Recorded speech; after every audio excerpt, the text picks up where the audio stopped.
Avant de plonger dans cette histoire incroyable, pensez à vous abonner à la chaîne et à activer la cloche. Ici, chaque récit a quelque chose à dire, et vous ne voudrez pas en manquer un seul. Léa Morel n'avait plus dormi une nuit entière depuis 3 semaines.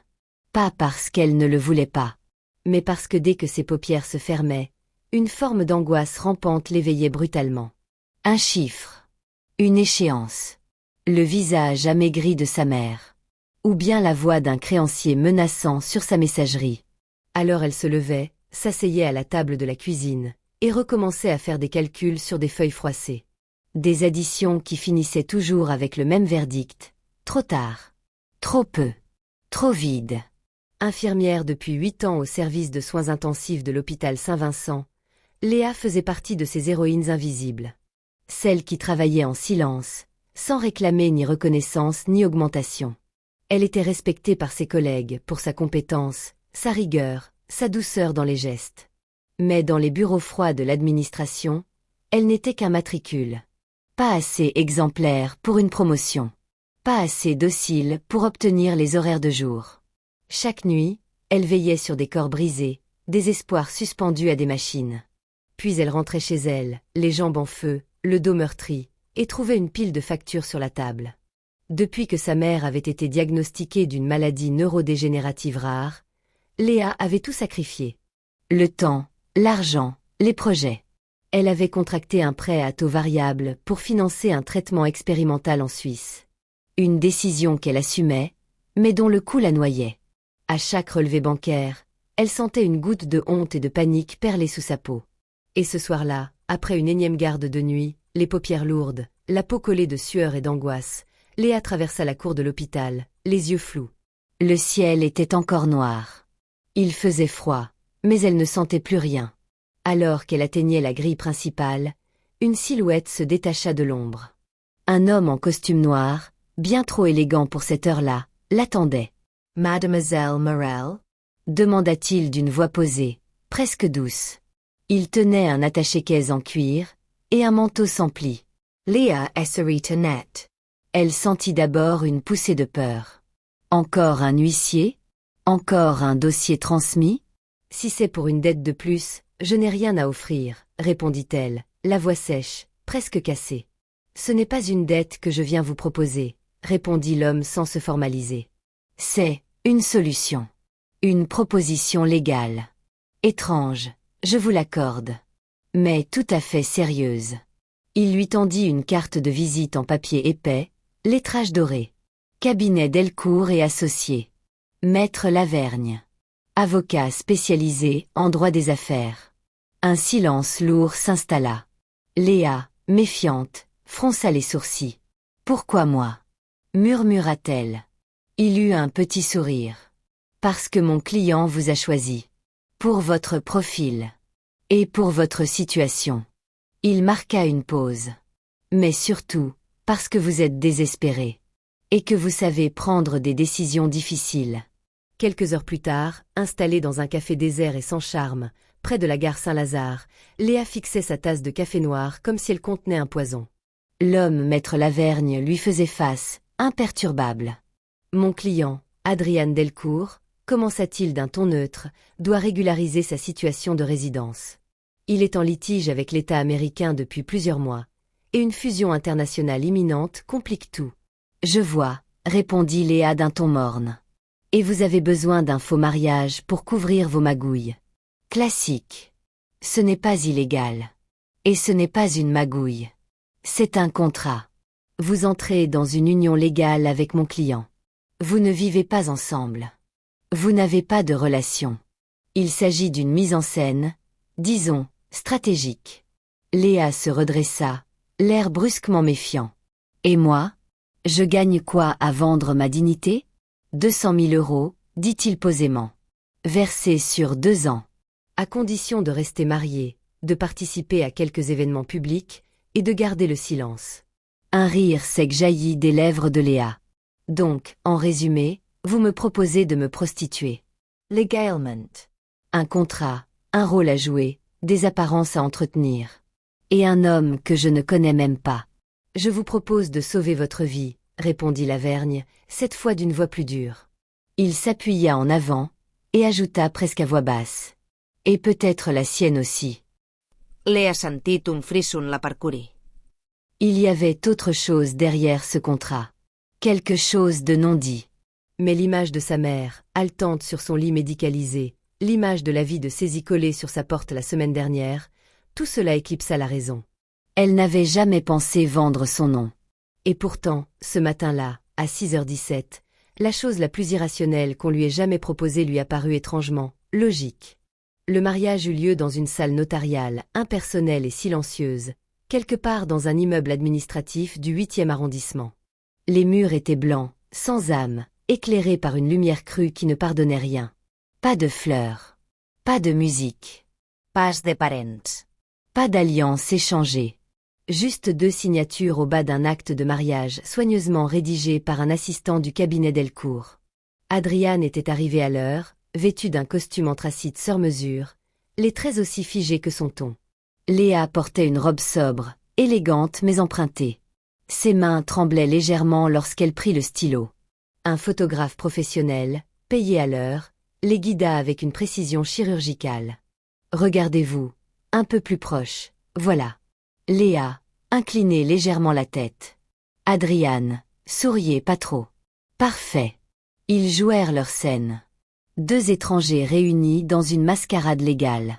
Une illusion habile, orchestrée pour résister au regard des autorités, des médias et du hasard. Quand ce fut terminé, ils se serrèrent la main. Aucun baiser. Aucun mot doux. Juste un échange muet de regards qui disait « Nous venons de signer un pacte, pas une promesse ». Les jours suivants, Léa entra dans un monde dont elle ignorait jusqu'alors l'existence, celui des riches, des puissants et des illusions bien maîtrisées. Elle fut brièvement formée par une collaboratrice du cabinet Delcourt. Une femme au sourire glacial et à la diction parfaite. Voici les plats qu'il aime, risotto aux truffes, agneau confit, pas de coriandre. Il est allergique aux noix. Voici vos souvenirs communs. Vous vous êtes rencontrés dans un avion entre Paris et Dubaï. Coup de foudre discret. Relation discrète. Mariage soudain. Voici les expressions à utiliser. Mon mari est très engagé pour l'environnement. Adriane travaille trop, mais il a un grand cœur. Voici la montre qu'il vous a offerte pour vos fiançailles. Voici les boucles d'oreilles pour les soirées officielles. Tout était calculé. Millimeter. Léa se sentait étrangère à elle-même, comme une comédienne à qui on avait confié un rôle sans répétition. Mais elle jouait. Parce qu'elle n'avait pas le choix. Parce qu'il fallait rembourser les soins. Parce qu'elle voulait que sa mère vive. Au fil des semaines, elle accompagna Adriane à des événements mondains. Cocktails privés, inaugurations, réunions de philanthropie luxueuses. Ils échangeaient quelques mots à chaque fois. Toujours polis. Toujours sans attache. Mais peu à peu, Léa perçut des failles dans la façade d'Adriane. Il riait trop fort quand un journaliste lui parlait de bonheur conjugal. Il lui serrait la main plus fort que nécessaire quand une caméra se tournait vers eux. Et parfois, quand ils étaient seuls dans la voiture, elle surprenait dans ses yeux une solitude violente, un vide presque tangible. Un soir, dans un hôtel particulier du 16e, alors qu'il prenait la pose devant un mur de logo, Adriane murmura « Ce rôle vous va mieux qu'à moi ».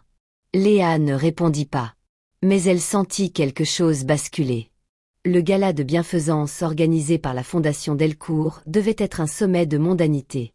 Une soirée caritative dans un palace parisien, avec serveur en gants blancs, champagne coulant à flots, et un violoniste solo au centre du hall. Léa portait une robe de velours bordeaux, somptueuse, qui semblait faite pour elle, bien qu'elle ne lui appartienne pas. On l'avait maquillée, coiffée, polie. Elle était magnifique. Et elle le savait. Mais à l'intérieur, elle restait une infirmière fatiguée, déplacée dans un décor de cinéma. Adriane, lui, semblait tendu. Son regard ne cessait de balayer la salle. Il souriait mécaniquement, mais ses mâchoires restaient crispées. Léa jouait son rôle à la perfection. Elle souriait aux invités, hochait la tête au discours, levait sa coupe de champagne avec une élégance nouvelle. Chaque geste était calibré, appris.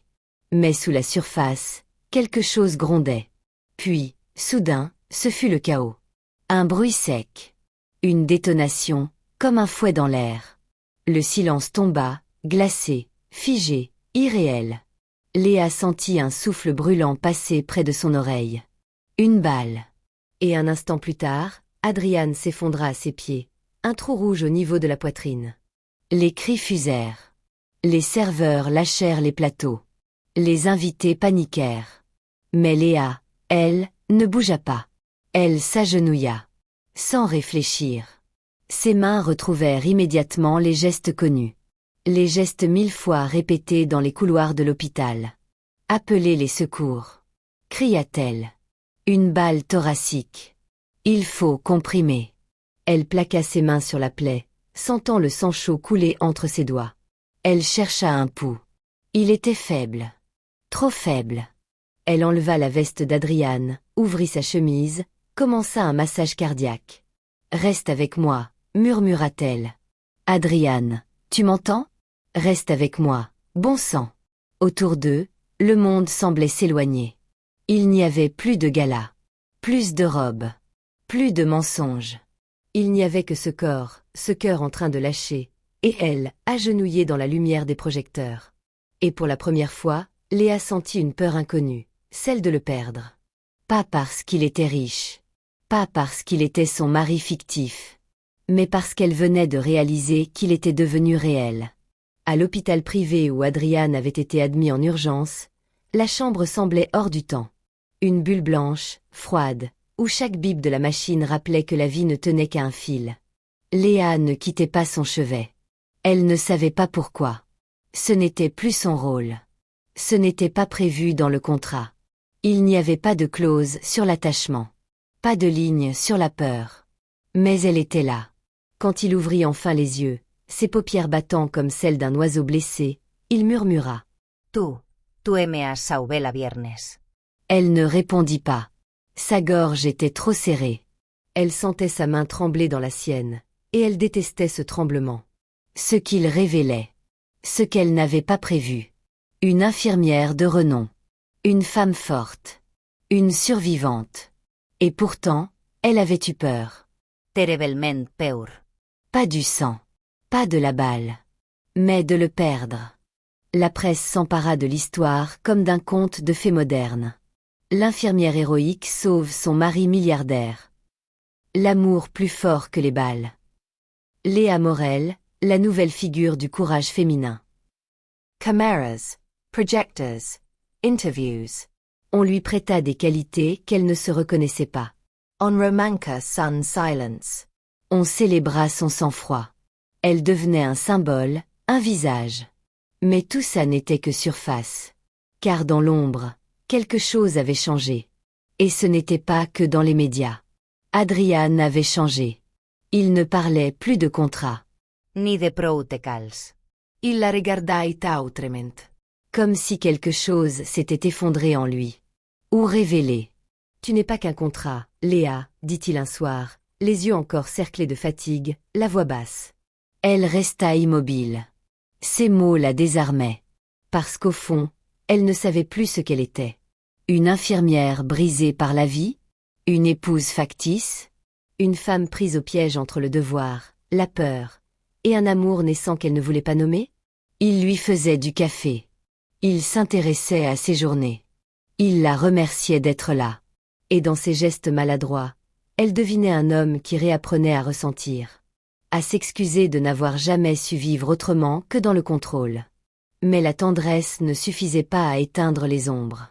L'enquête de police évoquait une tentative d'assassinat ciblé. Ce n'était pas une erreur. Quelqu'un avait voulu Adrian mort. Et désormais, Léa était liée à lui, par plus qu'un nom sur un registre. Alors elle se mit à chercher. Elle fouilla les archives des entreprises Delcourt, traqua les mouvements d'action, repéra les ventes suspectes. Elle découvrit un monde de jalousies enfouies, de successions contestées, de frères ennemis et d'alliés intéressés. Elle visita des cabinets d'avocats en cachette, interrogea d'anciens employés, remonta la piste d'un cousin écarté de l'héritage. Un homme discret, ambitieux et dangereusement silencieux. Et dans cette traque, elle se retrouva confrontée à bien plus dangereux que les dettes médicales de sa mère. Le pouvoir, l'argent, la manipulation. Des forces qui pouvaient faire taire n'importe qui. Ou l'effacer. Mais elle ne fléchit pas. Parce qu'Adrian avait frôlé la mort. Et parce qu'en luttant pour lui, elle avait aussi découvert ses propres blessures. Quand Adrian alla mieux, il l'invita à marcher avec lui en bord de Seine. Il avait encore une attelle, il boitait un peu. Mais dans ses yeux, il y avait une lumière que Léa ne lui connaissait pas. « Tu veux que ce mariage devienne réel ?» demanda-t-elle, à mi-voix. « Je ne veux plus que ce soit un mensonge, » répondit-il simplement. Elle se figea. Elle aurait pu dire non.